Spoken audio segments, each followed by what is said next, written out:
Students, જીનીટની અંદર થોડાક આગળ વધીએ. પ્રીવિયસ લેક્ચરોની અંદર આપણે છેલ્લે વાત કરી તો પેલું માધ્યમિકા પછી બળ કેમાં ભાગનું અંતર રૂટ કે ગણું થાય સાબિતી મેં તમને આખી આપી. કુલમ્બનો નિયમ, સંપાતપણાનો સિદ્ધાંત તો થિયરીમાં ભણ્યા છો, તેમ છતાં મેં બેઝિક વાત તમને કરી દીધી હતી.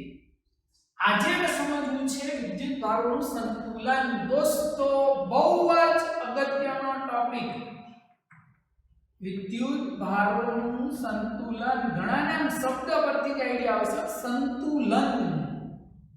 શબ્દ તો સાંભળ્યો મિત્રો 11મા ની અંદર, રેખીય સંતુલન ને ચાપગતીય સંતુલન. રેખીય સંતુલન એટલે તંત્ર પર લાગતું પરિણામી બળ શૂન્ય હોય તો એ રેખીય સંતુલનમાં કહેવાય. ટોર્ક 0 હોય તો ચાપગતીય સંતુલન. અહીંયા આપણે ચાપગતિની વાત તો કોઈ કરવાના જ નથી, કેમ કે આપણે અત્યારે શું ભણીએ છીએ? સ્થિત વિદ્યુત શાસ્ત્ર. વિદ્યુત ભાર સ્થિર અવસ્થામાં છે. ઓકે, પણ આવા તંત્રો સંતુલનમાં ક્યારે રહી શકે, વિદ્યુત ભારો સંતુલનમાં ક્યારે રહી શકે એ આપણે સમજવું છે. આમાંથી બહુ બધા ટ્વિસ્ટેડ એમસીક્યુ પૂછાય છે, કઈ રીતના સવાલ પૂછાય એની પણ હું વાત કરીશ. પણ પહેલા કોન્સેપ્ટને સમજો. ચાલો વિદ્યુત ભારોનું સંતુલન સમજીએ.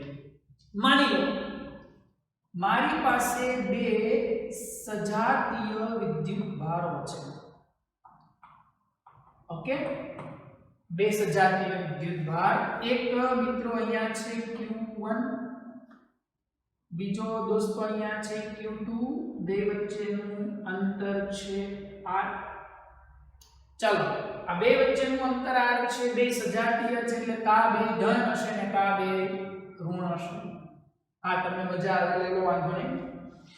ત્રીજો તમે મૂકો છો એ સજાતીય છે, તો પહેલો જ સવાલ તમને એવો પૂછશે કે ત્રીજા વિદ્યુત ભારને ક્યાં મૂકવામાં આવે કે જેથી તંત્ર સંતુલનમાં રહે. ત્રીજાને હું ક્યાં મૂકું કે જેથી તંત્ર સંતુલનમાં રહે? મને ખબર નથી. ધારી લો કે ત્રીજાને હું ક્યાં અહીંયા મૂકું છું, સ્મોલ q. ઘણા કહે સર અહીંયા મૂકા, અહીંયા મૂકવાની, અહીંયા મૂકવાની નહીં. કારણ સમજો. બહુ મસ્ત કારણ છે દોસ્તો. ત્રીજો સજાતીય છે એટલે સમજો આ બે ધન હશે તો આ ધન, બે ઋણ હશે તો આ ઋણ. અહીંયા શું કામ મૂકવું એનું કારણ જાણો. ધન ધન વચ્ચે અપાકર્ષી બળ, લાઈરો આના ઉપર આમ બળ લગાડશું. ધન ધન વચ્ચે અપાકર્ષી બળ એટલે આમ બળ લગાડશું. રેડી? હવે તમને ખબર છે મારે સંતુલન કરવું એટલે બળ 0 કરવાનું. બળ 0 ક્યારે થાય? મૂલ્ય સમાન ને દિશા વિરુદ્ધ હોય તો. દિશા વિરુદ્ધ થઈ ગઈ. મૂલ્ય સમાન ક્યારે થશે ખબર નથી. ધારી લીધું છે કે x અંતરે મૂકો છો અને બળના મૂલ્યો સમાન થાય છે. સમજજો જરા ધ્યાન. હવે તમે જે વિચારતા હતા ને એનો પહેલા હું આન્સર આપું. ચાલો તમે વિચારતા હતા કે અહીંયા મૂકો. સમજો અહીંયા 0 ન થઈ શકે.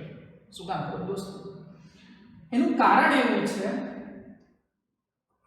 ધન ધન વચ્ચે અપાકર્ષણ, ધન ધન વચ્ચે અપાકર્ષણ, દિશા એક જ થઈ ગઈ એટલે અહીંયા નથી મૂક્યું. શૂન્ય ક્યારે થાય? મૂલ્ય સમાનની દિશા વિરુદ્ધ હોય તો. સાહેબ જો અહીંયા મૂકશો તો દિશા વિરુદ્ધ ને એક જ થઈ ગઈ. અહીંયા મૂકશો તો સેમ એવું જ થશે, ધન ધન અપાકર્ષી, ધન ધન અપાકર્ષી. એટલે યાદ રાખો, બે સજાતીય વિદ્યુત ભારો હોય તો ત્રીજાને બેની વચ્ચે કોઈ એવી જગ્યાએ મૂકવામાં આવે કે જેથી બળ શૂન્ય થાય. બે સજાતીય હોય તો તમે વચ્ચે મૂકશો. ઓકે, આ સજાતીય છે એટલે આ બે ધન છે તો આ ધન, આ ઋણ છે તો આ ઋણ. ચાલો આ સંતુલનમાં છે એટલે સંતુલનમાં હોય એટલે આનો મતલબ શું થઈ ગયો? એના પર લાગતું પરિણામી બળ 0. ક્યારે 0 થશે? તો કે પહેલા વડે લાગતું બળ પ્લસ બીજા વડે લાગતું બળ ઇઝ ઇક્વલ ટુ 0. ઘણા કહેશે સર બોલો છો પ્લસ ને લખો માઈનસ, આવું ચીટિંગ થોડું હોય. બળ કેવી રાશિ? સદિશ. દોસ્તો અહીંયા સદિશ સરવાળો લેવાનો છે. સદિશ સરવાળો એટલે દિશા સાથે પહેલા વડે લાગતું બળ આમ જે અપાકર્ષણ ધન x માં એટલે પ્લસ લીધું, બીજા વડે લાગતું બળ અપાકર્ષણ પણ ઋણ x માં એટલે મેં ઋણ લીધું. ક્લિયર? ખબર પડી? ઓકે, તો સમજો હવે આ x કેટલું, ત્રીજાને હું ક્યાં મૂકું કે જેથી બળ 0 થાય, તંત્ર સંતુલનમાં આવે. x કેટલું મારે જાણવું છે. તો જો સામે લઈ જાઓ એટલે પ્લસ થઈ જશે. તમારે સાબિતીની જરૂરિયાત નથી, પણ હું સાબિત એટલા માટે કરાવું છું કે લોંગ ટાઈમ સુધી ઇક્વેશન યાદ રહેવું જોઈએ. k q ઉડી ગયા, q1 by q2 x² by r² વર્ગ સામે આપો દોસ્તો, વર્ગમૂળ થઈ જશે. વર્ગ સામે આપો, વર્ગમૂળ થઈ જશે. હે sorry k q1 q by x² k q2 q by r minus x². ચાલો r minus x², હા કે આ ડિસ્ટન્સ r minus x થશે ને. ઓકે, વર્ગ સામે આપો એટલે વર્ગમૂળ, એટલે √q1 by √q2 બેના વર્ગ સામે આપી દીધા x upon r minus x. Cross ગુણાકાર લઈ લો ને દોસ્તો, તો √q1 into r minus √q1 into x is equal to √q2 into x. x વાળા એક બાજુ કરો, માઈનસ સામે જાય તો પ્લસ થઈ ગયો. શું વધ્યું? √q1 into r, પહેલી બાજુ ગયો પ્લસ થઈ ગયો, x કોમન લઈ લે એટલે થઈ ગયું √q1 plus √q2 into x. ચાલો x ને બનાવો કરતા તો થઈ ગયું √q1 into r upon √q1 plus √q2.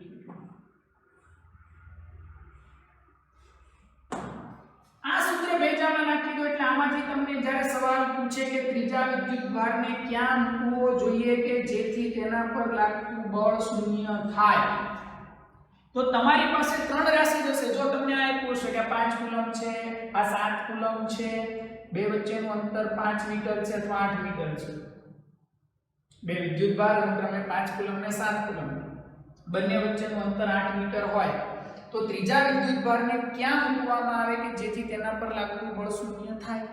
તમને એટલી તો બુદ્ધિ ચાલે છે, 20 સજાતીય છે એટલે વચ્ચે જ ક્યાં મૂકવાનું, વચ્ચે ક્યાં મૂકવાનું, એટલે q1 થી x અંતરે તો x આટલું થશે. સાબિતીની કોઈ જરૂર નથી દોસ્તો. એમસીક્યુ માં પૂછાય ત્યારે આપણે તો સમય કેમ બચે અને ઝડપથી સાચો જવાબ કેમ આવે એનું અગત્યતા હોય.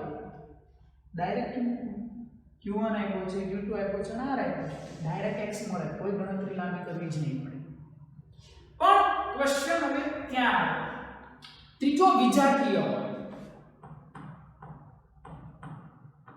ત્રીજો વિદ્યુતભાર વિજાતીય હોય ત્યાં ને ત્યાં જો q1 q2, this is the x, this is the r minus 1. ચાલો આનું સંતુલન વિચારો તો સાહેબ આના સંતુલનમાં જો ત્રણેય શક્યતા, આના પર એક બળ 0 થઈ શકે, આના પર 0 થઈ શકે, આના પર 0 થઈ શકે. શબ્દ બોલ્યો તંત્ર સંતુલનમાં. આમાં તમે પર્ટિક્યુલર ક્વેશ્ચન જ શું પૂછો તો ત્રીજાને ક્યાં મૂકવામાં આવે કે જેથી બળ શૂન્ય થાય. હવે હું શું પૂછું છું? ત્રીજા વિદ્યુતભારનું મૂલ્ય કેટલું રાખવામાં આવે કે જેથી બળ શૂન્ય થાય. આનું મૂલ્ય કેટલું રાખો કે જેથી તંત્ર સંતુલનમાં રહે. ચાલો એટલે સ્મોલ q શોધવાનો છે, જેથી તંત્ર સંતુલનમાં રહેવું જોઈએ. જો અત્યારે દોસ્તો જુઓ ત્રણેય પરનું બળ 0 હોય, જો તો આનું વિચાર ધન ઋણ આકર્ષણ, ધન ધન અપાકર્ષણ, થઈ ગઈ વિરુદ્ધ દિશા. અહીંયા વિચારો, ચાલો ત્યાં 0 થઈ શકે, ડોન્ટ વરી, ટેન્શન ન લેતા, થઈ શકે. ધન ઋણ આકર્ષણ, ધન ઋણ આકર્ષણ. અહીંયા વિચારો, ડોન્ટ વરી દોસ્તો, થઈ શકે કોઈ પણ જગ્યાએ. ચાલો અહીંયા વિચારો તો હું ગયું ધન ઋણ આકર્ષિત q2 હોય, ધન ધન અપાકર્ષણ. ઓકે, પણ મને માંગ્યો છે સ્મોલ q કેટલો હોવો જોઈએ. હવે સ્મોલ q માંગ્યો ત્યારે દોસ્તો એક કામ કરવાનું, ત્રણેય પર બળ 0 છે, તંત્ર સંતુલનમાં છે, તો કા q1 પર ને કા q2 પર 0 લઈ લો એટલે તમને સ્મોલ q મળશે. જો સ્મોલ q પર 0 લેવા જશો આની જેમ તો સ્મોલ q નહીં મળે, તો x મળશે. આમાં જો સ્મોલ q ઉડી ગયા કે રેડી. એટલે અહીંયા આપણે શું કરવાનું, કા q1 ને કા q2 પર બળ શૂન્ય લેવાનું. ચાલો q1 પર બળ 0 થશે. ચાલો q1 પર લાગતું બળ કેટલું બોલવાનું, ધન ઋણ આકર્ષી. લાના વડે પેલા આકર્ષી લખ્યું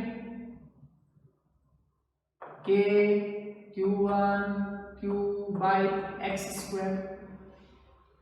ધન ધન અપાકર્ષી, અપાકર્ષી એટલે ઋણ x એટલે minus k q1 q2 by r² બરાબર 0.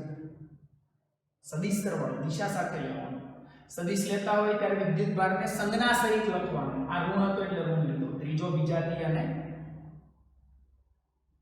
ઘણા કેસે સર q1 પર શું કામ 0 લીધું? કારણ કે મારે સ્મોલ q શોધવો છે. આ બાકી આ કન્ડિશન એ તારી ચાલે, આ જ પ્રમાણે જવાનું છે, પણ આ પ્રમાણ એટલા માટે ન ગયો કે આમાં સ્મોલ q ઉડી જશે. અહીંયા મારો ક્વેશ્ચન ફરી ગયો.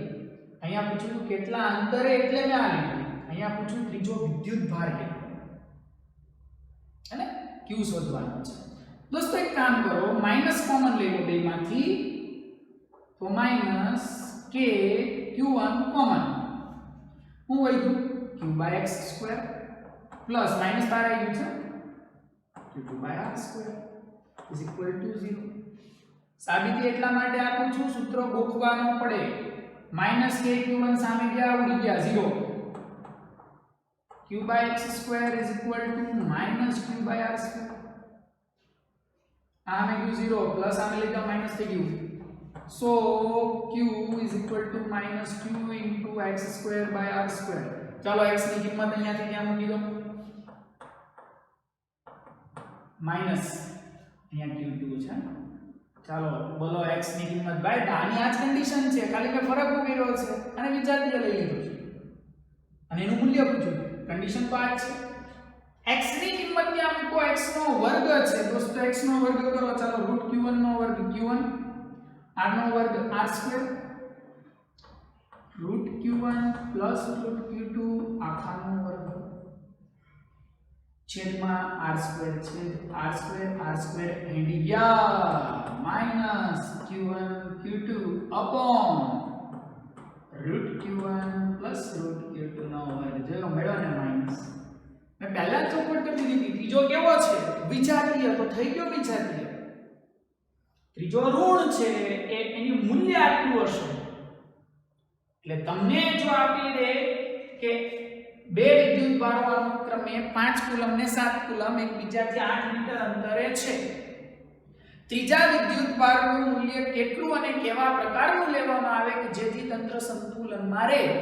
તમારે કંઈ કરવાનું નથી, ત્રીજો ઋણ લેવો પડશે. આ બે ધન છે તો માઈનસ 5 ગુણ્યા 7 છેદમાં √5 + √7 આનો સાદુરૂપ આપી દઉં. સ્મોલ q મળી ખબર પડી. એટલે તમારે મેં આ બે સૂત્ર યાદ રાખવાના. અંતર પૂછે તો આ, ત્રીજા વિદ્યુત ભારનું મૂલ્ય પૂછે તો આ. ઓકે, આ વિદ્યુત ભારોનું સંતુલન છે. હવે છેલ્લી કન્ડિશન એક સમજી લઈએ. સંમિત વિદ્યુત ભારોના તંત્રનું સંતુલન. સંમિત વિદ્યુત ભારોના તંત્રનું સંતુલન આ શું સમજાવું તો ધ્યાન. સંમિત તંત્ર એટલે સાહેબ બધા જ વિદ્યુત ભારના મૂલ્યો અને પ્રકાર સરખા છે, અંતર સમાન. જો આ જે બન્યું ને સંમિત તંત્ર કહેવાય. યાદ કરો મેં દાખલા ગણ્યા ત્યારે કીધું તો આવું જ્યારે તંત્ર આવે દરેક શિરોબિંદુ પર સમાન મૂલ્યના અને સમાન પ્રકારના વિદ્યુત ભાર હોય તો કેન્દ્ર પરના વિદ્યુત ભાર પર લાગતું પરિણામી બળ શૂન્ય થાય, q પર 0 થાય. પણ હું એમ તમને કહી દઉં કે જો આ રીતે તમને આખી આકૃતિ આપી દીધી, ચાલો દાખલા હું તમને કહી દઉં કે તંત્ર સંતુલનમાં છે તો કેપિટલ Q નું મૂલ્ય કેટલું. દોસ્તો મેં એવું નથી પૂછ્યું કે Q પર લાગતું બળ કેટલું. એ તો ગાંડા હોય ને ખબર પડે. સમિત તંત્ર છે, મધ્ય કેન્દ્રમાં Q રહેલો, મધ્ય કેન્દ્ર પર લાગતું બળ 0 જ હોય તો ખબર જ છે, આપણે સાબિત કર્યું છે, આખો દાખલો ગણી નાખ્યો છે. હવે સવાલ શું પૂછું છું, જો આપેલું તંત્ર સંતુલનમાં હોય તો કેપિટલ Q બરાબર કેટલો. દોસ્તો જોઈ લો, પેલા તો સમિત છે, યસ એ સમબાજુ ત્રિકોણ ત્રણેય શિરોબિંદુ પર વિદ્યુત ભાર સરખા સમિત છે. તો Q પૂછ્યું છે, યાદ રાખ. તમને મેં કહી દીધું વિદ્યુત આ તંત્ર સંતુલનમાં છે, હમણાં યાદ કરવાનું શીખવાડ્યું. તંત્ર સંતુલનમાં હોય એટલે એનો મતલબ જેટલા વિદ્યુત ભારો છે બધા પરનું પરિણામી બળ શૂન્ય હોય. અહીંયા બળ 0, અહીંયા બળ 0, અહીંયા 0, અહીંયા 0, અહીંયા તો હોય જ. બોલા હોય તો ખબર જ છે, દાખલા સાબિત કર્યું. તો તંત્ર સંતુલનમાં છે એટલે અહીંયા અહીંયા અહીંયા અહીંયા 0 છે. મને ક્યુ જોવું છે એટલે આપણે અહીંયા 0 થાય તો ગણશું જ નહીં, કેમ કે તો દાખલા મળી નાખ્યું છે. તો એક કામ કરો, કોઈ એક વિદ્યુત ભાર પર લાગતું બળ શૂન્ય લઈ લો. ત્રણેય પર 0 જશે, તંત્ર સંતુલનમાં છે એવું મેં કહી દીધું છે. કોઈ એક પર લાગતું બળ 0 લેવાનું છે. ચાલો ધ્યાન આપજો, અહીંયા ક્યુ શોધવાનું છે. મજા આવશે, જોતા જાઓ. ચાલો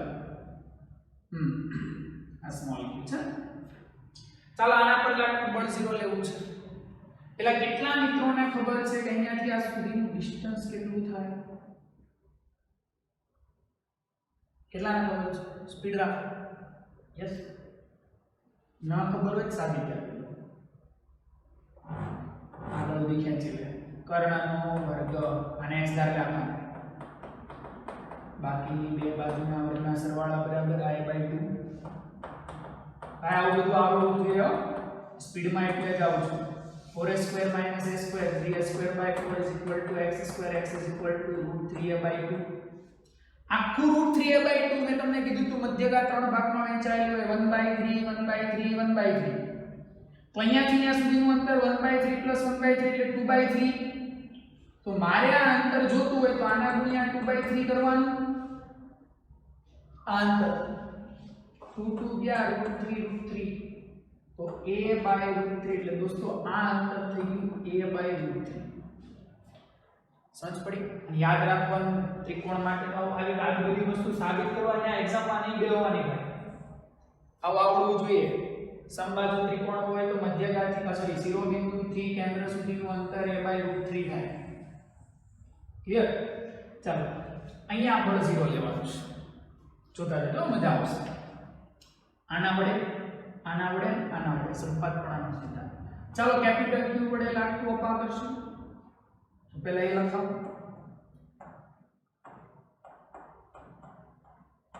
તંત્ર સંતુલનમાં છે દોસ્તો.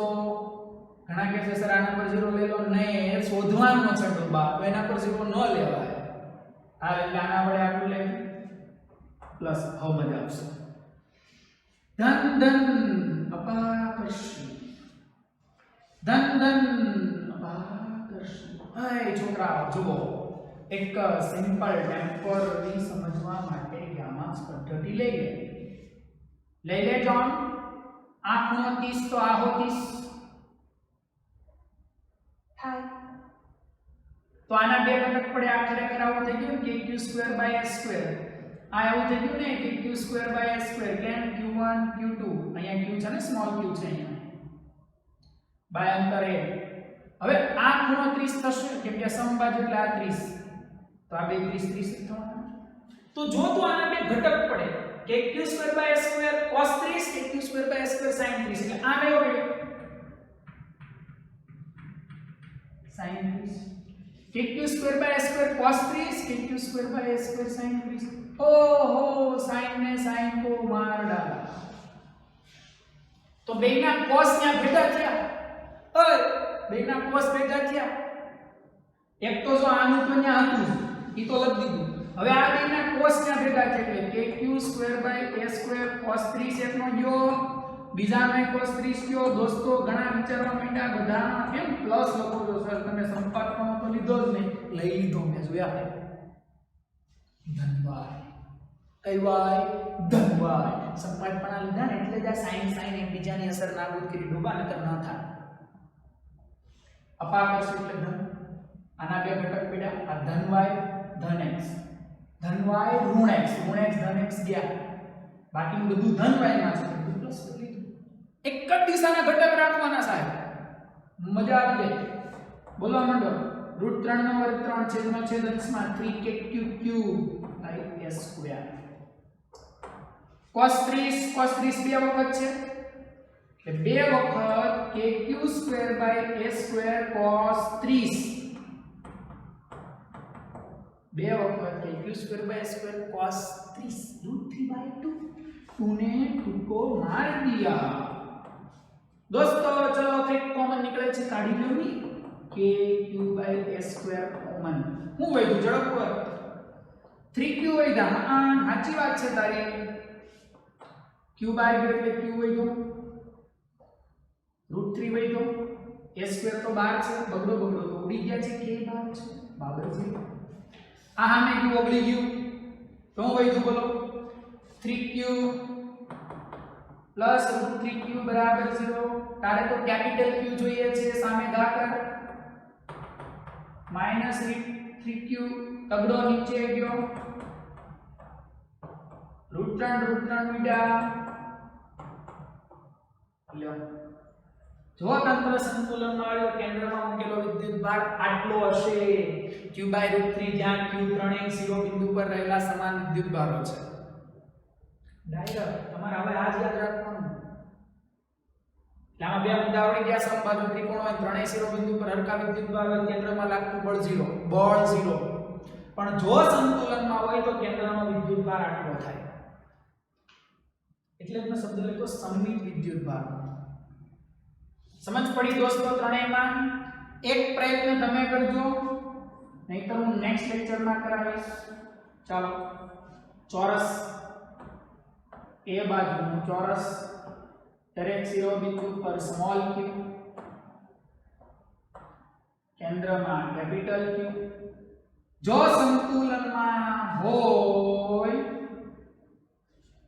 ઘડી ક્વેશ્ચન અહીંયા દેખાય છે તો હું લખી દઉં છું સંતુલનમાં હોય તો કેપિટલ q બરાબર કેટલા ફાઇન્ડ આઉટ કરજો સંતુલનમાં એટલે કોઈ એક પરનું પરિણામી બળ 0 લઈ લેવાનું જેટલા વડે લાગે એક જ દિશાનો ઘટક ભેગો કરવાનો બાકીના અસર નાબૂદ કરતા જ હશે તો જ સંતુલનમાં હોય ઓકે તો વિદ્યુતભારનું સંતુલન ક્યાં મૂકવો એ અને કેટલો મૂકવો એ સમિત વિદ્યુતભારના તંત્રનું સંતુલન હોય તો આ રીતે હવે એક એક્ઝામ્પલ તમે સોલ્વ કરો ન થાય તો નેક્સ્ટ લેક્ચરમાં હું કરાવીશ આ સિવાય હજી એક સંતુલનની કન્ડિશન છે દોલનોને લઈને એ પણ આપણે સમજશું વિડિયોને પોઝ કરો આટલી કન્ડિશન મસ્ત રીતે લખી દો પછી નેક્સ્ટ લેક્ચરમાં આપણે આ સંતુલનો આગળ વધારીશું લખો ચાલો